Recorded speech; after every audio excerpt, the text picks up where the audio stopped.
Hey, this is Azbolg the Gaming Orc. I'm going to talk to you about 1.6. This is a review, an off-the-cuff review of what my thoughts and opinion of it are. Here's some clips of me playing this in 1.6. Like most players, I started playing Elder Scrolls. If you did play it, started in April. Then, like most people, like a month or two later, kind of quit the game because the subscription model is sort of falling out with the MMO business. So now this game is going to go free to play apparently this in March, later this month, and I think a lot of people are going to come back and play it. So you want an honest opinion about it, what I think. I play this extensively now, and I got back into this game because I thought 1.6 was going to be pretty revolutionary. In my opinion, this game is not a subscription-worthy game. It's a little too buggy, but MMOs in general are pretty buggy. But most MMOs, like the Neverwinter MMO I played, was free to play. There's a lot of what I would like to describe this game as. It's very promising, like to be a fantastically great game. Promising is the key word I want to use.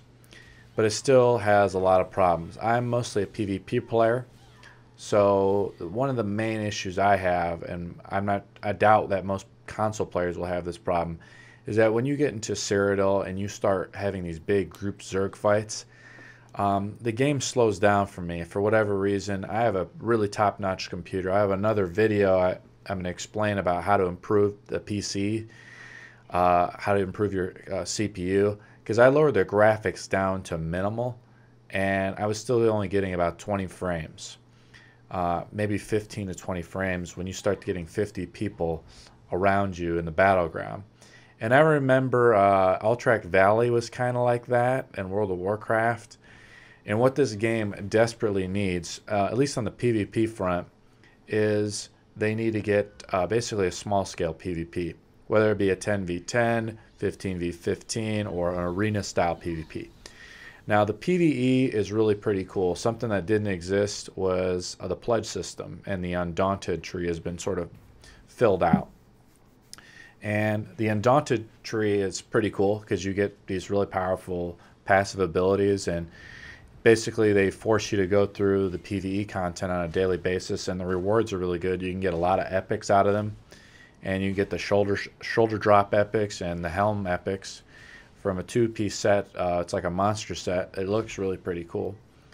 And so they did a very good job with that, and you can do that every day. There's a regular one for non-bet players. So they have something for everyone. The problem is not enough people play the game yet, so you can't log in even from your faction and get enough people during like the normal day. But on evenings you can do it. Like most people are back home from work, but if you're a day player, you're gonna have a hard time finding a group. You might be sitting for like a half hour trying to form a group. That might change when the game goes by to play. Right now the Crown Store is not out, but will be out soon. From what I've seen, it's very positive reviews. It does not look like it's going to be a pay-to-win situation. They will have EXP points. Oh, one cool thing is, let's talk about the champion system. The champion system is really diverse. One problem this game had before was that everybody was kind of the same. There was no difference. Now you can specialize in like bows or whatever. You can specialize in staves. And there's literally hundreds and thousands of combinations for a player to go into. So there's not two similar players. There won't be, I bet there will never be two similar players. And most MMOs, there's like a cookie cutter build.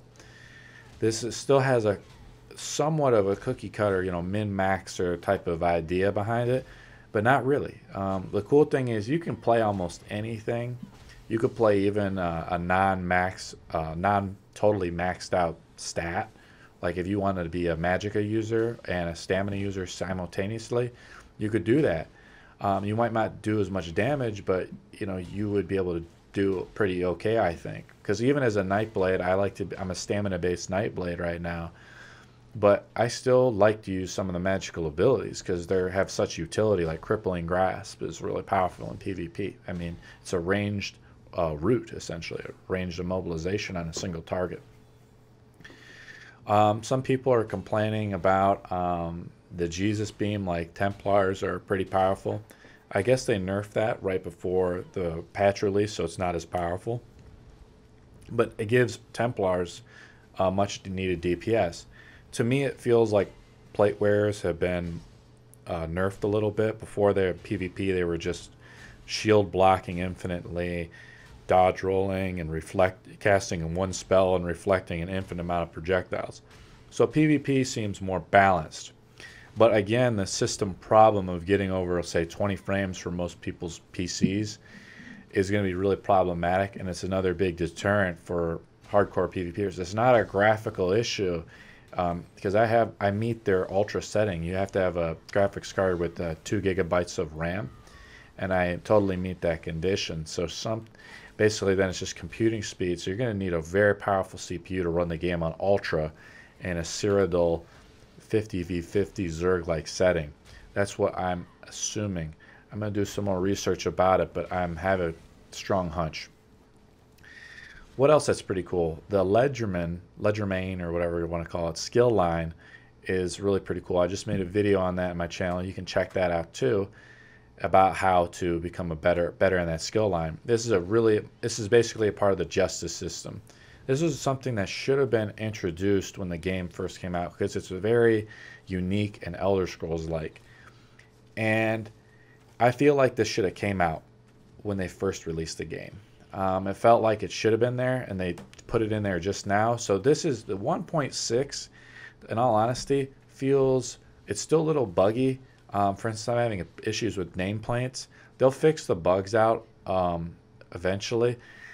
But it's been months. It's been about a year since I played the game, and would I say the game has drastically improved?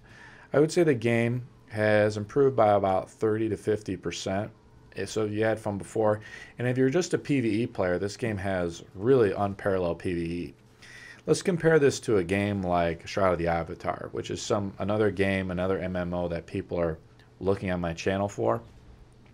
This game is like Shroud of the Avatar times 20, and I'll explain why. Basically, ESO has a multi-million-dollar budget. I did a little research. I guess they had a $200 million budget.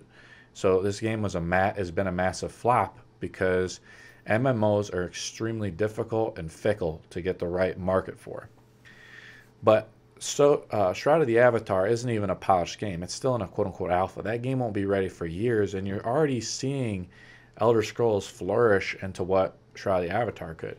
Say if Elder Scrolls builds in player housing, which is what some people think they could do, and integrate it with the Crown Store, this game will go, again, this game has so much potential. That's what I'm trying to get at. Shroud of the Avatar isn't even polished. It's really laggy. I'm streaming it all together. They're building out zones. The graphics look really bad on the game. I'm pretty sure those are going to be the final graphics for the game. And again, it'll be a process where it gets constantly improved. But if you were saying once they drop the subscription model, now both these games have the same identical price point. Why would you ever play Shroud of the Avatar when you can play a completely polished MMO? The only reason why you play Shroud of the Avatar is it really has no quests, no PvE content. I haven't gone through the Craglorn content, but I've heard positive reviews that the story is excellent. I've gone through some of the quests, and I can tell the story writing is getting considerably better from ZeniMax and Bethesda, what do you want to call it? So the recap 1.6, I would give this probably about, again, like a 7 to an 8 out of 10. It's still a little buggy, as you would expect, so that'll push it when they fix all the bugs. I'd push it up to like an 8 or a 9. The game can be incredibly fun, though, for some reason. I don't know what it is. It can be the character, when you turn the graphics on Ultra, this game looks incredible. It's not as good as Dragon Age Inquisition's graphics, but this game is also a year older than Dragon Age, and it's an MMO. And the particle effects, everything looks so polished compared to a game like Shroud of the Avatar, which has nothing. It's years behind this game. So would I recommend for you to buy this game and check it out? Yeah, check it out. If you already have an account, you can just log back in. And I think you'll find pleasantly a lot of things have improved. It seems a little more game balanced. Again, if they just improve those few little things, this game would propel into the stratosphere for MMO type games. One last comment is they might have already lost their crowd. That's another problem. Another thing I fear is that when this game was first released, this had a lot of players, a lot of momentum. And then it built a lot of negative press, having the subscription and so forth. So I'm afraid, and you know, as players get older, they don't play as many video games, and so you begin to lose that market. You lose the momentum, you lose the hype, and people don't talk about it. And we'll see if this can really propel. I think people will be pleasantly surprised in how good this game is.